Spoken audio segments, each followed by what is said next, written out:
একটা কথা, যদিও কংগ্রেসের প্রার্থী দেওয়া হয়নি 46 সুরমা বিধানসভা কেন্দ্রেতে, তো আপনি অন্যান্য পার্টিতে না গিয়ে ত্রিপুরা মোথায় এলেন কেন? বিজেপি আছে, সিপিআইএম আছে, তৃণমূল আছে, ওই পার্টিতে তো আপনি যেতে পারতেন, কেন ত্রিপুরা মোথাতে যোগদান করলেন? মনে করি আমার কাকি আছে, মা আছে, বাবা আছে। মা ছাড়া কি মাসির লোক আমি থাকতে পারবো? এটা আমার সম্ভব না। আমি মামা দিয়া আমার কোনো বিশ্বাস নাই।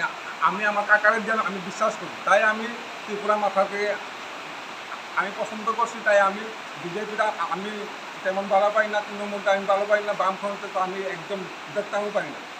পঞ্চায়েত ইলেকশনে আমি কংগ্রেসের প্রার্থী ছিলাম পরে আমার এই যেমন বাড়ি ঘরে তো আক্রমণ করতে পারে না, আবার আমার বাড়ি ঘরে তারা আক্রমণ করা তারা তেমনও সাহস হয়, কিন্তু মোবাইলের দ্বারা আমার হুমকি দিচ্ছে যে তোমার মেয়েরে কিডন্যাপ করবো, তোমার ছেলেরে কিডন্যাপ করবো। হুমকিটা কে দিল? নাম জানা আছে এখন? না, নাম তো এটা ম্যাডাম কার মোবাইল দিয়া, এখন আপনার মোবাইল দিয়া ফোন করছে, নাম্বারটা তো আমাদের জানা নেই, বা জিজ্ঞেস করলে তুমি কে কইলে তারা নাম কই না। বিজেপিরাই তো হুমকি দিচ্ছে হবে, এটা বিজেপি ছাড়া কে করবে? বামফ্রন্ট তো প্রার্থী ছিল না এই সময়। কংগ্রেস এবং বিজেপির মধ্যে লড়াইটা ছিল গত পঞ্চায়েতের লড়াইটা। নাম প্রেমতো সিনহা, আমি কংগ্রেস মাইন্ডের লোক। আমি মানে যেদিন থেকে আমি 18 বছর যখন হয়েছে আমি কংগ্রেসের ভোট দিয়ে আসি। এইবার আমরার এই 46 নং সুরমা কেন্দ্রে আমরার কংগ্রেস প্রার্থী নাই, তাই আমি ত্রিপুরা মাথায় আমি এইবার মানে মন দিয়ে কাজ করতে আসি, এবং বা আমরা 6 নং ওয়ার্ডের মানুষরা আমি ঘরে ঘরে যাই, আমি বুঝাই। এইবার আনারস মার্কাতে ভোট দিয়ে আমরা বিপুল ভোটে জয়যুক্ত করার আহ্বান করছি সবের ঘরে ঘরে।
আচ্ছা স্যার, আজকে এখানে মোট কত পরিবারের কত ভোটার যোগদান করেছেন?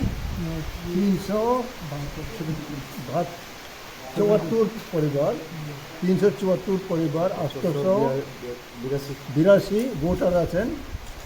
এটা হলে এখানে বর্তমান যেগুলি ভোটার, এবং তার মধ্যে এখানে সব পরিবারেই ত্রিপুরা মোথা আসার সিদ্ধান্ত ওনারা নিয়েছেন, এবং আমাদের বিশ্বাস এই কেন্দ্রে আমরা 100% আমরা ভোট পাবো, এবং সব ভোট ত্রিপুরা মোথার ক্যান্ডিডেট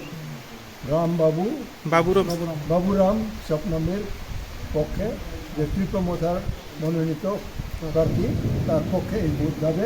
আমাদের বিশ্বাস, তার জন্য সবাইকে আমি হাত উঠাইয়া আমার নমস্কার এবং ভালোবাসা আমি জানাইতে। স্যার, এটা কোন জায়গায়? 11 নম্বর বুথ সেন্টার। আচ্ছা, আপনার নামটা কি? আমার নাম সাব্বির আলম খান। তো আজকে এখানে আপনারা যে যোগদান করেছেন, আপনার কাছে কেমন লাগছে ত্রিপুরা মোথায় যোগদান করে? খুবই ভালো লাগছে। আগে আপনি কোন পার্টিতে ছিলেন? ভারতীয় জনতা পার্টি। তো ওই পার্টি কেন ছাড়লেন আপনি? আগে ছিল প্রথমে ইলেকশনের আগে কত সবকা সাথ সবকা বিকাশ, এখন হয়তো নেতার বিকাশ আর প্রজার বিনাশ, এই কারণেই তো বাধ্যতামূলক ছাড়তে লাগবে। এটা মেঠিনিয়া 51 নম্বর বুথ সেন্টার।